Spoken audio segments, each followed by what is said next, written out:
Bem viver é direitos da natureza, direitos humanos, biocentrismo, cultura de paz e poesia da vida. Bem viver é desmercantilizar a vida, sobretudo da natureza. Bem viver significa justiça social, porque somos seres comunitários. Se um não está bem, todos os demais também não estarão bem.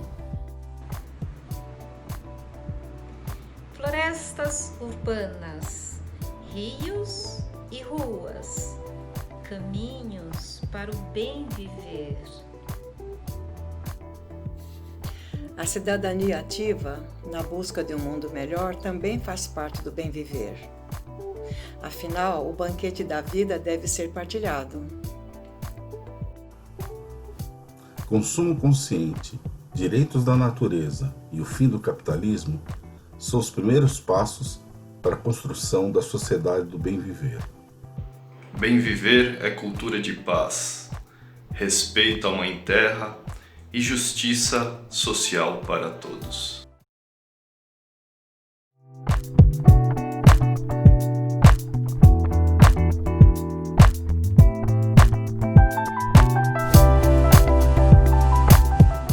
Esse é mais um programa do canal Chai. O canal Chai é um canal para tratar das questões do bem viver e caminhos para o bem viver. Chai vem daquela palavra Kaxinawá, do Acre, metade de mim em você, metade de você em mim.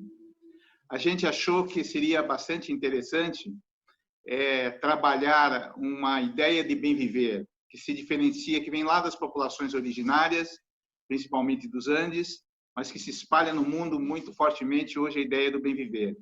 E o bem viver seria um triplo cuidado: cuidado consigo, cuidado com o outro e cuidado com a natureza. A ideia de natureza, ela não está presente no desenvolvimento, mas está presente no bem viver. E nós consideramos que a questão participativa, ela é fundamental para o bem viver, né? Você não chega a um bem viver numa sociedade. Você pode muitas vezes chegar a um desenvolvimento econômico, mas não necessariamente a um bem viver, né?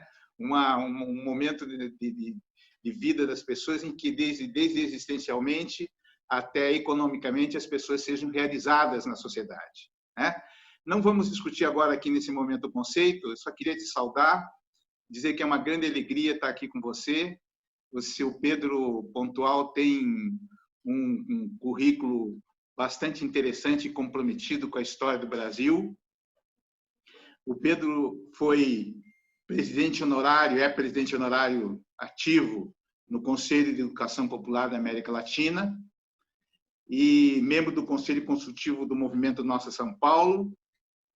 Ele trabalhou com Paulo Freire na Secretaria Municipal de Educação, na gestão da prefeita Luísa Undina, na criação do Mova São Paulo. Foi secretário de Participação e Cidadania nas prefeituras de Santo André e Embu das Artes e diretor de Participação Social da Secretaria-Geral da Presidência de 2011 a 2015, no primeiro mandato da presidente Dilma. Afora isso, trabalhou em vários outros lugares, como no Instituto Polis, de 2002 a 2008, na Escola de Cidadania, e também é conselheiro e trabalha em alguns projetos da ação educativa. É uma satisfação te receber aqui, Pedro, porque a gente se conhece já de muitas mãos e contramãos, né? Nos conhecemos lá desde a época do Instituto Cajamar, nos conhecemos em encontros da Unesco, no MASP, né? Discutindo a questão da cultura de paz e a participação, você deve estar lembrado. Na própria presidência, alguns encontros, no Instituto Polis, uma convivência íntima de praticamente todos os dias nesses anos, e no próprio CEAL, que eu também participei do CEAL lá no início, nos anos 90, etc., e depois você se constituiu enquanto um ativista e, inclusive, presidente do CEAL. O Pedro, você está ligado assim a uma história, né? E toda uma história de educação popular que vem do PLAN. A gente participamos de um caderno juntos, né? Sobre o Sérgio Haddad, você, exceto ainda tenho, guardo com muito carinho esse caderno, várias pessoas falando sobre o momento de virada, inclusive da educação popular, de uma nova politização da educação popular, etc. É isso mesmo. Eu gostaria de começar te perguntando, Pedro, o que te levou, você, Pedro Pontual, a se interessar pela participação? Que elementos, assim, da tua formação, da tua família, da tua vivência, talvez com Paulo Freire ou com outros tipos de vivência, que é uma pergunta, inclusive, que nós fizemos para o Célio sobre o bem viver, né? O que te levou ele ao bem viver? Cada pessoa vai escolhendo os seus temas na vida, né? As pessoas me perguntam às vezes, mas por que se fala o tempo todo em reencantamento do mundo? O que te levou, afinal de contas, a esse caminho, a esse destino, né? E agora também a questão do bem viver. Eu te pergunto, que força destinal te levou a você abraçar com tanta força, com tanto amor, a questão da cultura participativa e da participação? Olha, Milton, em primeiro lugar, queria dizer do enorme prazer assim da gente estar fazendo essa conversa, né, com todo esse caminhada que nós dois já tivemos juntos aí, que você brevemente, né, descreveu, né, e da profunda admiração que eu tenho, né, por você como educador, poeta e pessoa que está sempre buscando construir processos novos, né? Bem, eu acho que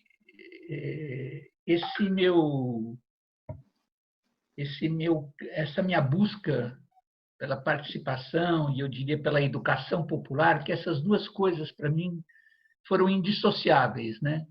A minha paixão pela participação e pela educação popular, né? Pela cultura participativa e pela educação popular. Ela remonta e tem um momento fundamental na minha experiência educacional como secundarista. Eu fui aluno de uma das experiências na rede pública no estado de São Paulo, que foi uma das experiências mais revolucionárias na educação brasileira, que foi a experiência dos colégios vocacionais, né, coordenados pela professora Maria Nilde Marcelani, né? Maria Nilde, uma grande educadora brasileira. Aliás, se estivesse viva no ano que vem, faria 90 anos. E, famosa Maria Nilde. E o vocacional foi meu primeiro despertar, né, para a questão da possibilidade de uma educação crítica e transformadora. E Paulo Freire estava ali presente naquela experiência, né? Essa é a questão muito interessante, né? Tinha a presença de Paulo Freire também naquela experiência, né? E aquilo me deu uma formação, sobretudo no campo dos valores, muito firme, né? Nos valores da justiça social, né? No valor assim da solidariedade, né? No valor da participação, né? Que eu levei até hoje, né? E como a vida é feita, né, de contradições, né, a forte repressão que a ditadura militar fez sobre aquela experiência, né, prendendo meus professores, prendendo alguns dos meus colegas, prendendo pais de alunos, né? Eu, no dia 12 de dezembro de 1969, quando cheguei à escola que eu frequentava, que era aqui no Brooklyn, em São Paulo, e vi a escola cercada por tropas do Exército, né?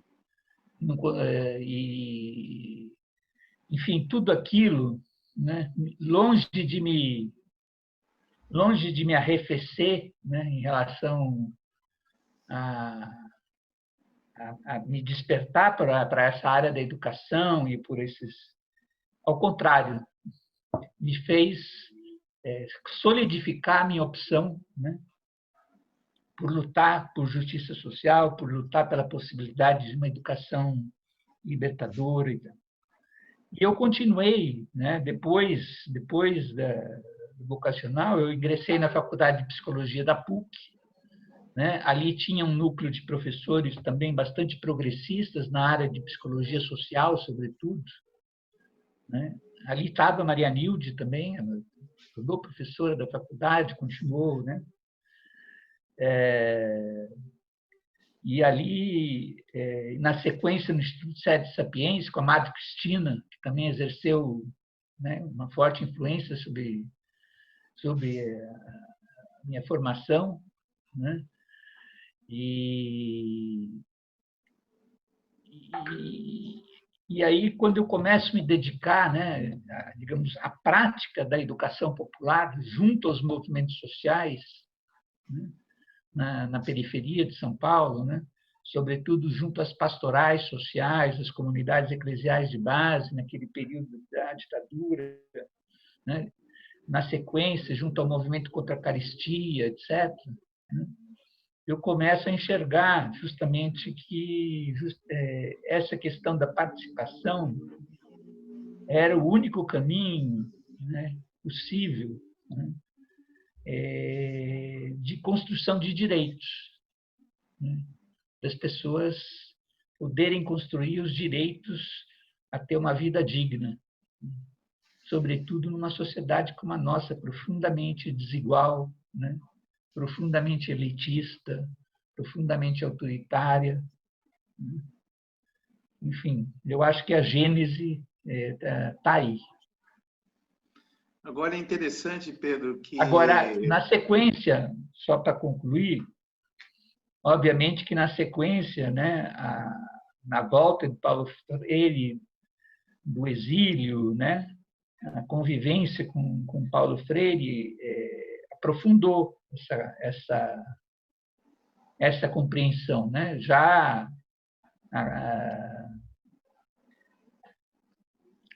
as suas obras, né? A Pedagogia do Oprimido, né? E depois a convivência com ele, sobretudo na Secretaria de Educação, né? E ver o quanto a maneira de conduzir todo o trabalho a partir do princípio da gestão democrática, o quanto isso foi importante naquele período, né? Isso aprofundou muito a minha identidade com esse tema da cultura participativa.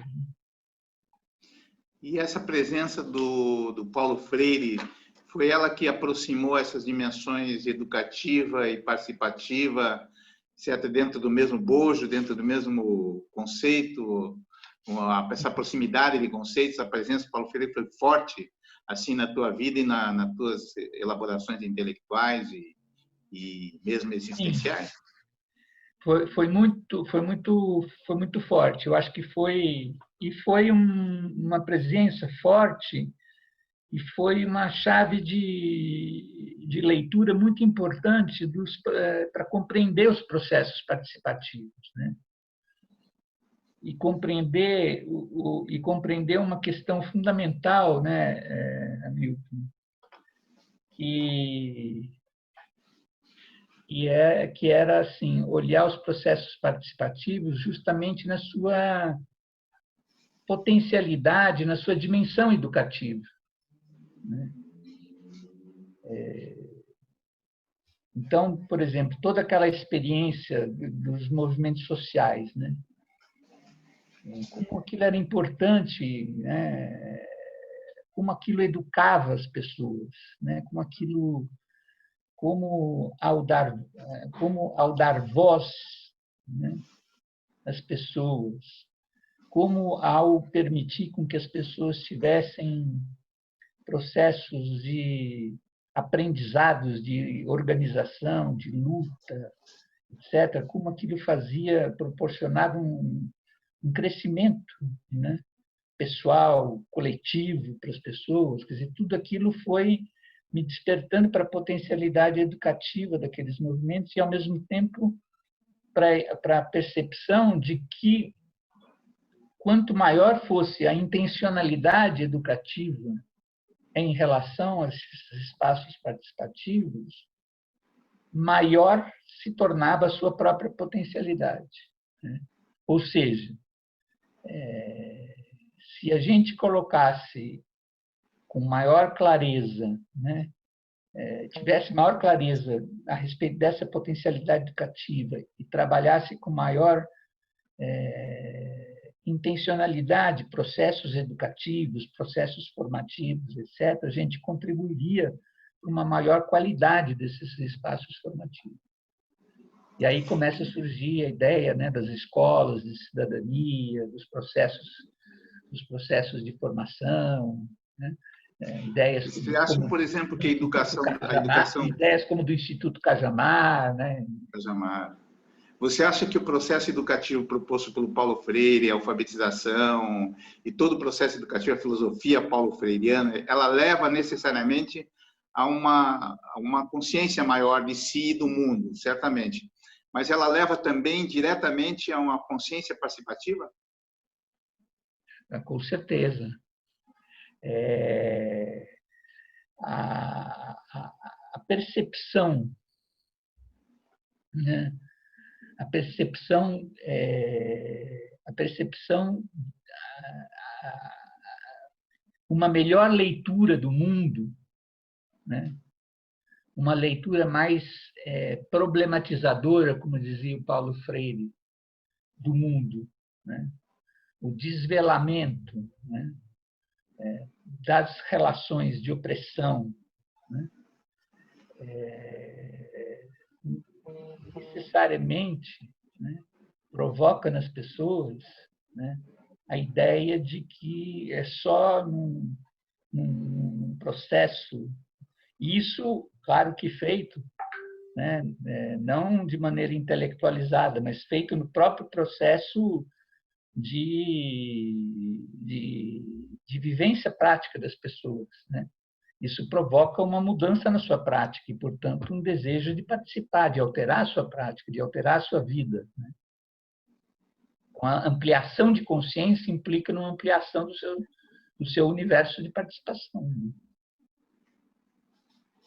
Talvez um dos sonhos do Paulo Freire, desde a concepção do seu método, dos seus trabalhos de reflexão e ação, um dos sonhos dele, eu acho que chegaram a se realizar, né? No MOVA, chegou a se realizar também na própria gestão democrática que a gente teve, né?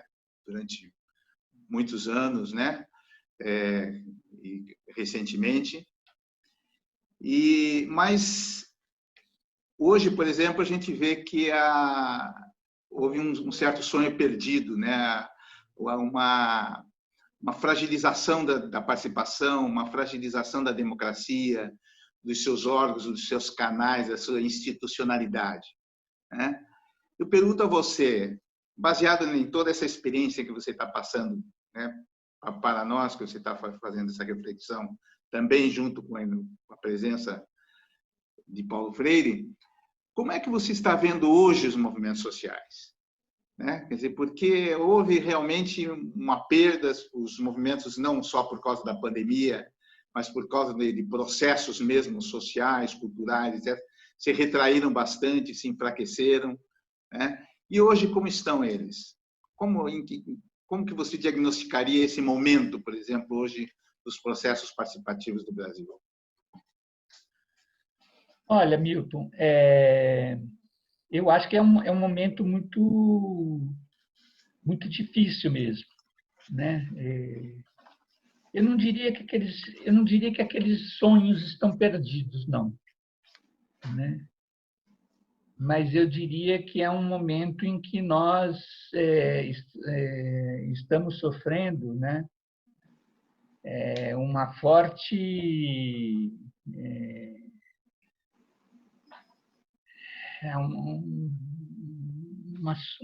estamos sofrendo um forte ataque, né, a partir de processos, né, a história ela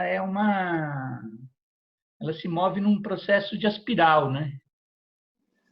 Então nós vínhamos, né, no início dos anos 2000, né, numa certa onda na América Latina, né, fruto da falência das políticas neoliberais do final dos anos 90, né, e do crescimento dos movimentos sociais, nós vínhamos numa certa onda ascendente, né, na espiral, que levou à eleição, né, de governos progressistas em diversos países da América Latina, Argentina, Bolívia, Peru, Venezuela, Brasil, né? E aí um crescimento, né, desses movimentos sociais, né? Agora, as elites e o império, né, a partir de um determinado momento, resolveram pôr um freio nesse movimento de espiral. E nós estamos vivendo um momento agora descendente, né, na espiral. E a partir de processos de golpe, né, em vários dos países da América Latina e no Brasil a partir de 2016, né, um golpe que destituiu o presidente Dilma, depois a eleição, né, do Bolsonaro, né, que já introduziu, né, um componente profundamente autoritário e antiparticipação, né? É bom lembrar a declaração, uma das declarações dele, né? Nós viemos para combater todas as formas de ativismo social no Brasil. Isso foi dito com todas as letras, né? Nós viemos para isso. Em abril, né, um dos primeiros atos concretos de janeiro, decretos, né, foi a extinção do CONSEA, do Conselho Nacional de Segurança Alimentar, em janeiro. Foi um dos primeiros decretos do Bolsonaro. Por quê? Porque era um dos conselhos mais estruturados e influentes, né, no âmbito federal, que mais influía efetivamente nas políticas. Que incidia na qualidade de vida diretamente, né? E que incidia sobre o tema da qualidade de vida, né? Múltiplos aspectos. Então, né? Depois, logo em abril, né? Aí ele faz o decreto mais geral, né? Em relação aos conselhos, extinguindo uma série de órgãos colegiados, diminuindo o número de conselhos, alterando a composição de tantos outros, enfim, né? Então, assim, há um forte, né? E não bastasse tudo isso, nós temos agora o cenário da pandemia, né? Bom, eu acho que tudo isso, né, Hamilton, realmente coloca a questão da participação num cenário, eu diria que de resistência, né? Nós estamos num momento de resistência e de busca, né, de reexistência também, né? De resistência e de reexistência, né? Por que o reexistência? Porque não é simplesmente resistir, né? É encontrar uma nova forma de existir. E aí, essa forma de resistir é diferente da forma que se encontrava antes do governo autoritário e da pandemia? Esse resistir? Eu acho que sim, tem muitas coisas novas acontecendo, né? Eu acho que tem muitas coisas novas acontecendo, né? Então, por exemplo, a pandemia, né, ela está provocando a formação, né, fruto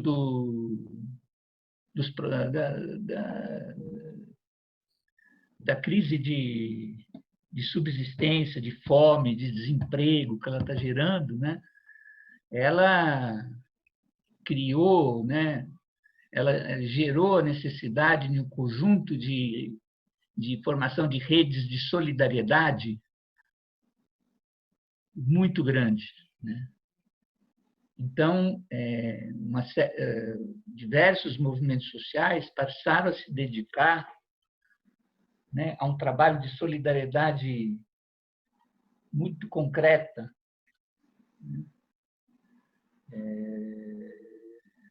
com formação de redes de solidariedade muito, muito importante, né? Quer dizer que essas solidariedades, essas novas solidariedades, seriam novos componentes agregadores do processo participativo hoje. Isso, né? Então, por exemplo, o movimento Sem Terra tem feito algumas coisas muito importantes, né, de distribuição de alimentos que vêm dos assentamentos para ocupações urbanas, né, em espaços de cozinhas comunitárias, gerando processos de diálogo ao mesmo tempo, né, sobre a importância da reforma agrária, ao mesmo tempo a distribuição muito concreta de alimentos que vêm dos assentamentos. O próprio MTST também aqui em São Paulo, né, tem feito distribuição de alimentos, a Central de Movimentos Populares também, ampliado as suas redes, né?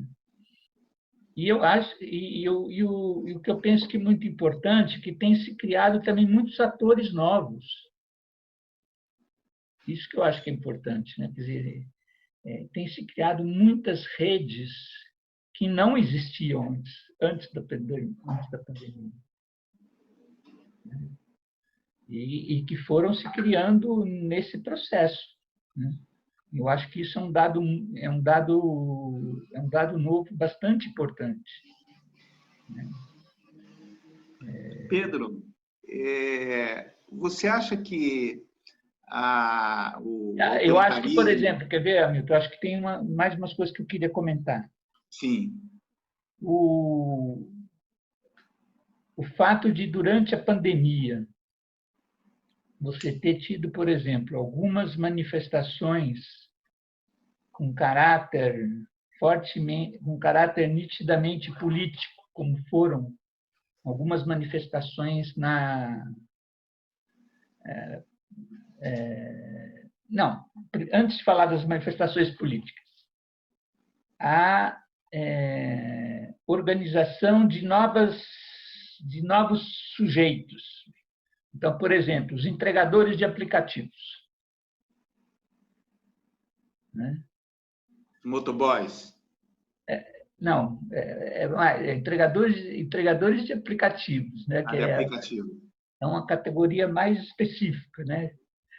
Que se organizaram, que se constituíram, tem uma liderança muito clara, né? Com muita lucidez, fizeram manifestações, né? Grandes, importantes, né?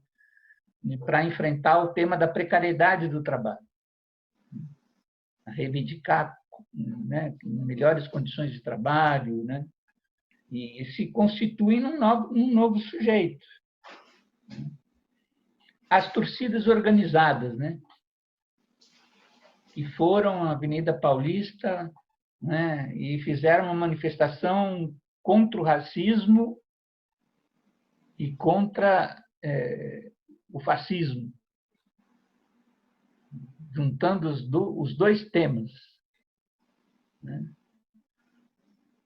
Então, tudo isso são elementos novos, né? Quer dizer, de repente, as torcidas organizadas se tornarem sujeito político e conseguindo puxar, né? Então, eu acho que nós estamos num período assim de uma reacomodação, eu diria, né? Surgimento de novos sujeitos, os sujeitos, entre aspas, tradicionais, os movimentos sociais buscando novas formas de se organizarem, né? E agora, tem coisas, Milton, que eu ando me perguntando muito, né? Ao mesmo tempo que eu sinto que existe, né, esse processo ou seja, que tem muita participação ainda acontecendo, mas, ao mesmo tempo, eu fico sentindo que, na sociedade como um todo,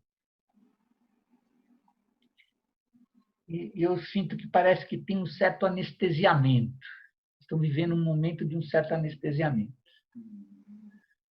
Eu ando muito incomodado com essa situação que nós estamos vivendo nessas últimas semanas, das queimadas. Queimando o Pantanal, queimando a Amazônia, Queimando o Brasil, né? As queimadas se estendendo, né, para outros estados e tal.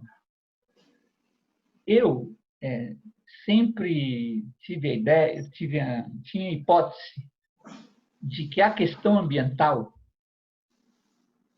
era uma questão capaz de mobilizar muitos segmentos de classe média, setores da sociedade que talvez não se mobilizassem por outras lutas por direitos, mas que na questão ambiental, né, juventude, tinha um pouco não sei se era um pouco essa ideia que essa era uma questão que sensibilizaria mais a sociedade. Mas eu não estou vendo nada disso acontecer. A não ser, claro, tem uma outra iniciativa, né, acontecendo, mas eu ando me perguntando muito o que está acontecendo, né? Assim, que parece que tem um certo realmente anestesiamento desse ponto de vista de lutas mais gerais, assim, né? Eu penso que talvez a metáfora, a analogia maior hoje seja a mesma ideia da metamorfose, né? Quer dizer, ao mesmo tempo como se fosse a lagarta, né? Nascendo, tentando se debater com tecidos podres e tecidos vivos ali, etc., para gerar um voo, né? Para gerar uma coisa nova, né? Pode realmente, como diz um amigo, gerar uma barata, né? Sei lá, a gente não sabe se pode ser uma borboleta. O que vai ser a barata kafkiana ou uma borboleta realmente que vai sair, né, desse processo todo. Mas também me preocupa bastante esse anestesiamento, mas me preocupa uma outra questão, que é justamente outro lado. Quer dizer, por um lado, existe um recrudescimento do autoritarismo, uma iniciativa nas mãos do autoritarismo, tentando desmontar políticas sociais, atividades, movimentos e por aí afora. Mas, por outro lado, também eu me pergunto se os movimentos sociais não foram levados a uma institucionalização muito grande também nos últimos períodos, né? Perdendo um pouco da sua capacidade de autonomia, perdendo a sua capacidade de independência, etc., em relação ao Estado, né? No sentido de se constituir como sujeito autônomo mesmo. A pergunta é a seguinte: onde que erramos, né? Onde que os movimentos sociais também erraram? Porque os movimentos sociais são humanos também, têm uma série de deficiências, também têm seus autoritarismos, também tem seus excessos e por aí afora, né? Então, porque às vezes a gente vê assim, não, mas o governo desbaratou, o governo fez isso, mas onde que os movimentos sociais pisaram na bola, vamos chamar assim, ou não? E isso é uma coisa que me instiga também, que eu me pergunto, né? Se realmente eles perderam um pouco o pé da história ou não, né? Onde estão os erros do outro lado, né? Você fez alguma reflexão sobre isso, Pedro? Eu concordo, acho muito importante essa sua pergunta, né? Porque, de fato, às vezes os balanços que se faz desse período dos governos progressistas, eles são muito unilaterais, né? Se fala dos erros cometidos pelos governos, que realmente teve, muitos, né? Mas se fala muito pouco dos equívocos também que teve do lado dos movimentos, né? E eu acho que teve sim, nós estamos pagando, estamos vivendo as consequências disso, né? Então, acho que você já citou alguns deles, né? Acho que o primeiro deles foi realmente essa excessiva institucionalização dos movimentos e essa dependência, né? Que se criou, né? Em relação ao Estado, sobretudo no período dos governos progressistas, né? A crença, né? Eu acho que isso se perdeu a autonomia, né? Viu, Pedro? Então, você falava sobre a perda da autonomia, né? Que esse processo de institucionalização... Agora, um segundo elemento... Só levando um pouquinho mais o rosto. Isso. Eu acho que um segundo elemento foi assim uma aposta talvez muito única ou muito grande nos chamados canais institucionais de participação popular, né?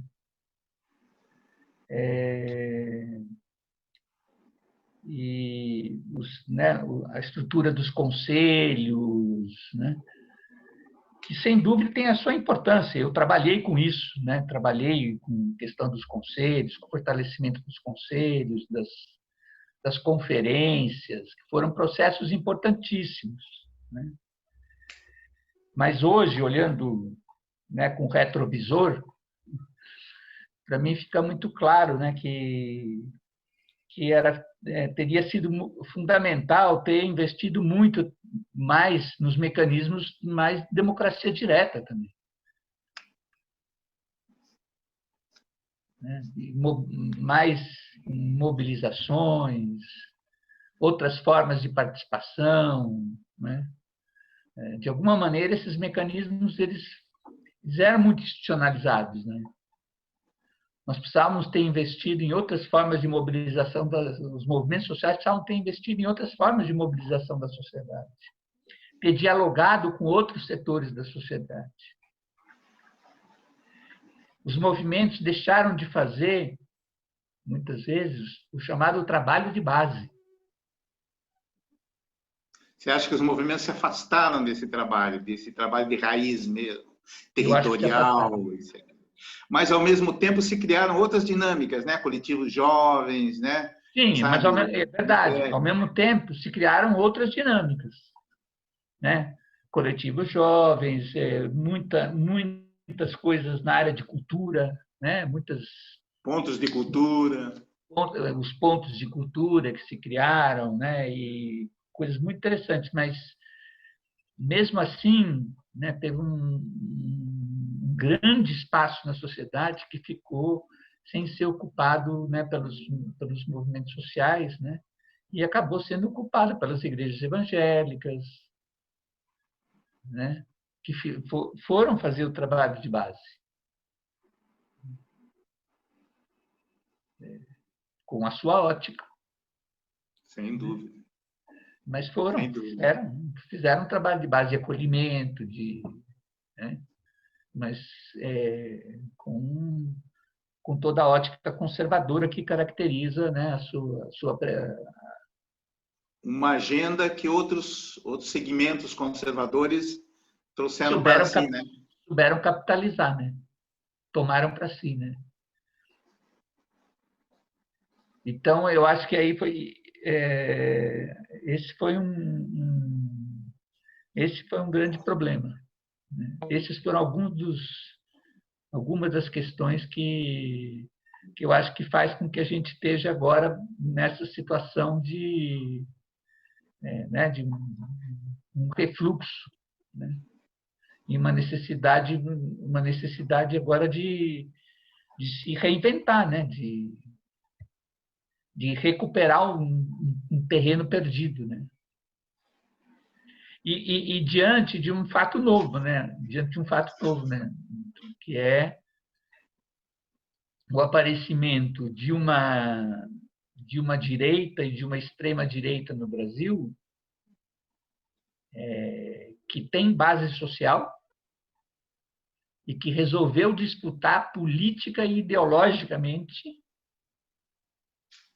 Esse é um fato novo, né? Esse é um fato novo. Resolveu disputar política e ideologicamente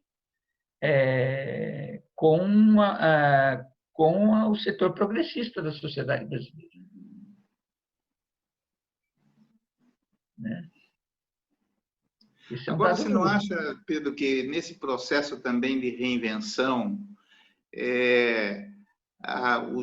as cristalizações esquerda, direita, centro, etc., estão um pouco deterioradas em relação ao tempo, ou elas ainda têm um peso, têm um significado muito profundo na sociedade brasileira?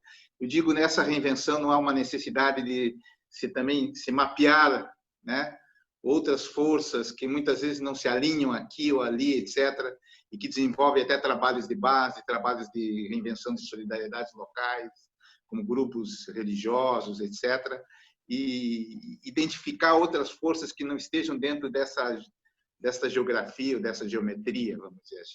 Não, eu concordo com você. Eu acho que essa delimitação feita de maneira rígida, ela não contribui não para a gente avançar no processo de diálogo, sobretudo quando a gente vem vivendo fruto desse avanço da onda conservadora nos últimos tempos, um forte movimento de polarização na sociedade brasileira, né? De polarização, de radicalização, né? Então, colocar a coisa nessas caixinhas não contribui, né? De fato, a gente tem formas de organização hoje, de participação, de solidariedade, né, que não cabem nisso e que são extremamente significativas, né? E das quais nós devemos nos aproximar, com as quais nós devemos dialogar, né? Eu acho que a Esther Solano, que é uma antropóloga, né, que tem feito estudos, acompanhado a evolução desse pensamento conservador, chamado, entre aspas, bolsonarista, ela tem dado algumas pistas muito, muito importantes, né? Assim, primeiro, da importância de não tratar isso como uma coisa homogênea, né? Mostrando, né, como isso é um fenômeno muito diverso, como as motivações são muitas vezes fluidas das pessoas que aderem a esse processo, né? Em que a gente não pode estigmatizar isso.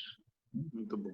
E da importância da gente começar a pensar que nós temos, né, utilizando aí o próprio Paulo Freire, né, pensar no princípio do diálogo, né? Como nós vamos estabelecer processos de diálogo para a sociedade brasileira, né? Sobretudo aquela...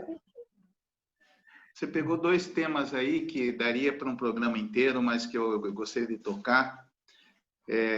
A partir da polarização. Quer dizer, está havendo uma polarização da sociedade brasileira, né? As redes de ódio aí que se configuraram nos últimos tempos. E o processo participativo, ele se radicaliza também dentro desse processo, né, do ódio, né? radicaliza tanto pelas condições de vida material deterioradas, como as condições de vida da democracia deterioradas, o cerceamento da liberdade de expressão e por aí afora. Isso pode levar a um certo desregramento da sociedade. Sabe aquele desregramento dos sentidos em que você não sabe, você não tem mais, foge das estratégias definidas, mais racionais, etc. Ele pode levar a sociedade para um campo de uma irracionalidade muito grande. E eu creio que o processo participativo ele é um processo muito conectado com até elementos paulo-freireanos, quer dizer, por exemplo, o Vir para Compreender, que está no Manifesto 2000 da Unesco por uma cultura de paz, que está na criação de redes de solidariedade, nas relações de convivência entre as pessoas, etc. Quer dizer, que era isso que, na verdade, ele buscava, e, na verdade, que eu acho que essa participação é a substância da história contemporânea. Quer dizer, nós passamos por um período de violência muito grande no século XX, né? As lutas coloniais, as revoluções e por aí afora, e que talvez o grande desafio hoje seja você construir movimentos sociais fortes, que defendam suas causas, seus ideais, mas com um processo de cultura de paz, embebidos de uma cultura de paz, do ouvir, do protestar, de não se submeter, da não violência, vamos chamar assim, né? Exatamente. Eu acho que esse limite, quer dizer, entre a participação e a guerra é muito fluido, muito tênue, né? Como reinverter esse processo e fazer esse binômio da participação com a paz e não da participação com a guerra, com o fronte, com as barricadas e por aí afora, né? Como já tem acontecido em vários lugares, né? Não, eu acho que esse é o nosso grande desafio, né, Milton, nesse momento, né? Quer dizer, não deixar com que esse processo de radicalização e de polarização vire barbárie, né? Tanto em função das razões materiais, quanto em razão desse desregramento, como você fala, né? Ou e aí, realmente, eu acho que assim, conceber processos de participação como arenas de diálogo e de possibilidade de culturas de convivência, de culturas de paz, é muito importante. Eu acho que essa experiência, né? Essa experiência que você participou aqui em São Paulo, da Conferência da Cidade, né? Da construção da Conferência da Cidade, foi uma experiência muito significativa nesse sentido, muito, né? Quer dizer, de reunir segmentos bastante diversos, né? Segmentos bastante diversos na cidade, discutindo temas diversos, com pensamento diverso, tentando produzir determinados consensos a respeito, né? Do futuro da cidade.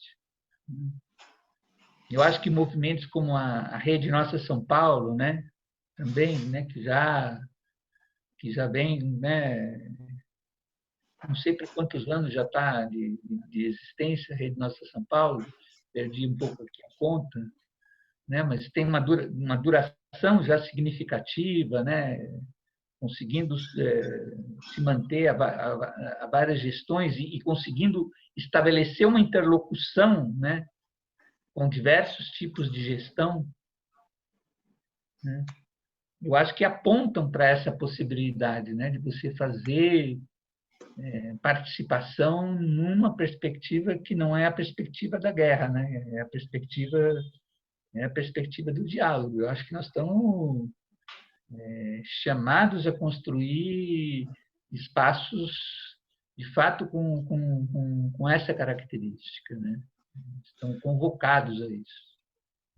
E isso entra diretamente dentro do processo educativo, né, Pedro? Quer dizer, se você não tivesse a dimensão educativa da participação, como que você pode chegar lá?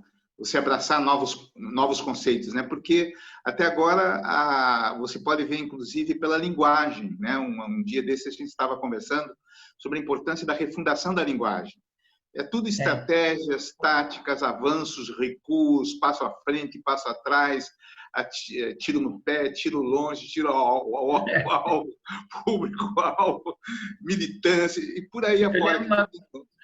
um linguajar, quer dizer, que existe hoje nos transformadores, que precisam ser refundados também. A gente, eu acho que quando abraça essa questão do bem viver, também é para pensar um pouco nisso. Como que é possível essas dimensões, esses outros valores do bem viver, educativos, que podem nortear o processo participativo dentro da contemporaneidade, né? Eu acho super legal isso que você está falando. Eu acho que quando a gente fala, né, que nós precisamos construir novos paradigmas, né, tem que ver com isso mesmo, quer dizer, são novas maneiras de conceber, né, os processos, né, numa perspectiva diferente, né? Eu acho que o bem viver é uma delas e extremamente significativa, né? E que aí vão dar sentido, né, para essa mudança de linguagem, né? Porque eu acho que a gente só consegue fazer essa alteração da linguagem quando a gente tem um novo paradigma, né? Quando a gente se apropria de um novo paradigma, a gente consegue dar substantividade a essa mudança de linguagem, né? Então, eu acho extremamente importante que a gente comece a discutir isso, né? Quer dizer, participação numa perspectiva de cultura de paz. Então, o que é esse paradigma da cultura de paz, né? O aprofundamento do paradigma do bem viver, né? É porque, às vezes, eu vejo, Pedro, vai ser importante também nessa reflexão, porque talvez a gente esteja vivendo num momento da humanidade em que se ampliou também o conceito de educação, né? O conceito de participação, né? Porque a participação, ela não é só centrada naquela centralidade do ser humano, né? Você tem hoje uma comunidade dos seres, como você falou no início, né? Poxa, eu estou muito indignado, muito preocupado com a Amazônia, estou preocupado com os animais, estou preocupado com a água, estou preocupado... Quer dizer, essa visão de totalidade, talvez ela ganhe sentido nesse momento, você não acha? Eu acho que desde que a gente comece a se conceber, né, de que nós somos parte da natureza, a gente começa a assumir de verdade isso, né, que nós somos parte da natureza, e, portanto, a questão da Mãe Terra, né? Isso muda Pachamama. muito. Né? Pachamama, né? Pachamama, isso muda muito a cabeça da gente, né? Exatamente. Muda muito a relação da gente. E aí muda tudo, né? Muda o paradigma da própria participação. A gente começa a ver participação, né, nos biomas, começa a ver participação, né, na vida animal, né, nos processos da água, né, das mudanças climáticas, Exatamente. Enfim, em todos esses processos, né? E aí eu acho que você já está apontando, por exemplo, uma relação muito íntima entre a participação e o bem viver. Concorda comigo? Com certeza. Com certeza. Como é que você vê isso? Não, eu vejo isso. Eu acho que a construção dessa sociedade do bem viver, eu vejo que ela só é possível, né, com participação. Com participação. Eu não consigo. Eu acho que a participação ela é intrínseca ao bem viver. Como que eu posso imaginar uma sociedade onde eu possa ter uma vida feliz, né? Uma vida vivida com dignidade, uma relação com a natureza de outro tipo, né? Se não for, né, através de um outro tipo de participação. Então, para mim, a participação é intrínseca à ideia do bem viver, sabe? Eu diria que ela é constitutiva do bem viver. Eu diria que ela é quase uma condição para o bem viver. E é interessante também, eu concordo inteiramente com isso que você está falando, e eu acho que esse é um pensamento novo, quando você emite e você traz essas questões. você já está investigando um outro campo de paradigmático, vamos chamar assim, né? Quer dizer, que acumula aquilo que você trouxe do passado, mas já está olhando para frente, né? Nesse sentido. O contrário disso é o individualismo, né, Milton?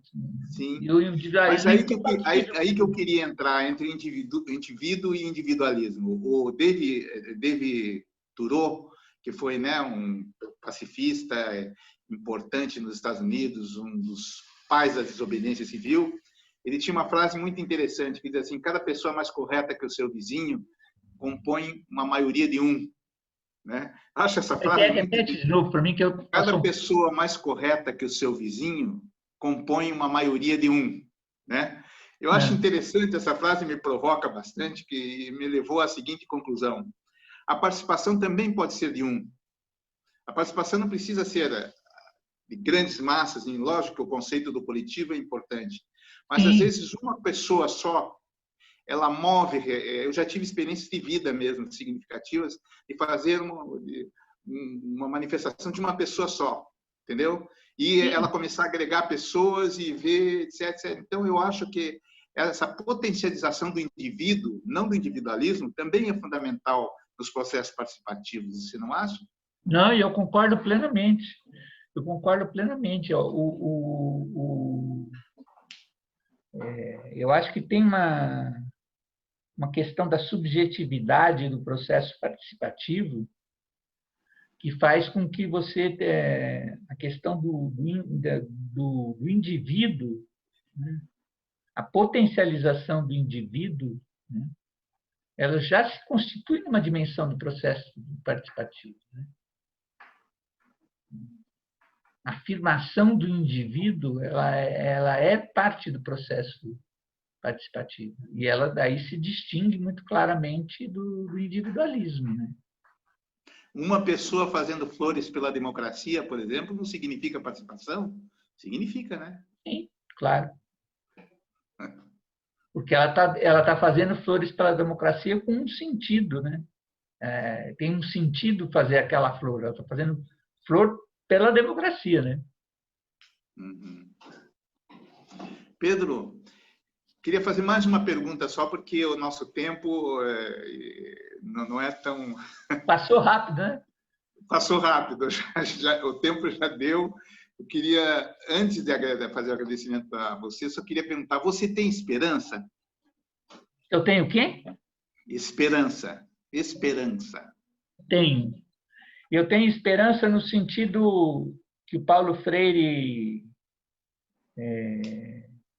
desenvolveu, que o Paulo Freire transformou a palavra esperança num verbo, que é esperançar. Esperançar. Esperançar para dizer o seguinte, né? Quer dizer, a minha esperança, ela se transforma em ação. Né? Eu tenho esperança porque eu estou agindo, né? No sentido, né, de construir, né, esse sonho do bem viver. E à medida que eu estou agindo nesse sentido, né, e começo a ver a possibilidade de construir, né, o que ele, Paulo Freire, chamava dos inéditos viáveis. Os inéditos viáveis são aquelas experiências, né, que, pela sua singularidade e pelas suas características, sinalizam a possibilidade de nós chegarmos aonde a gente quer. Né? Então, eu vejo assim, algumas experiências hoje da agroecologia, né, da economia solidária, né, algumas experiências, né, na área da cultura e no campo das artes, né, enfim, uma série de experiências que estão aí sendo construídas, que vão anunciando essa possibilidade do bem viver, né? Que me dão esperança, quer dizer, é possível. E você não acha que esse esperançar Não seria aquilo que buscamos também, que é a qualidade poética do ser, a poesia da vida? Hã? Este esperançar não seria a própria poesia da vida? Sim, também. Com certeza. É a poesia da vida. É a poesia da vida. É isso mesmo. Pedrão, É o sentido da vida, né?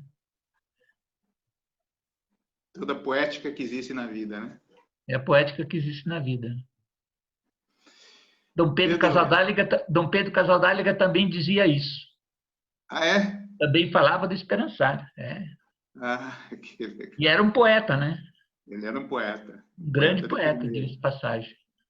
Que maravilha. Nos deixou um grande legado. Pedro, eu queria agradecer muito pelo canal Chai, por essa entrevista histórica, porque depois eu acho que tem elementos assim tão novos nessa nossa conversa que estamos tendo hoje. E depois nós vamos circular nas redes e eu acho que vai contribuir bastante para o debate público sobre o processo participativo e sobre o bem viver, né? Porque para nós o que na verdade o canal Chai não é um grupo apartidário, pluralista, não é parte de indivíduos, não de instituições, né? Pretende justamente semear estas ideias novas, né? No sentido do bem viver, seja na economia, no processo participativo, na educação, nas redes sociais e por aí afora. E eu agradeço muito a tua presença aqui, você nos honra muito com essa nossa conversa de hoje. Um grande abraço para você. Grande abraço, Milton. Foi uma grande oportunidade. Muito feliz.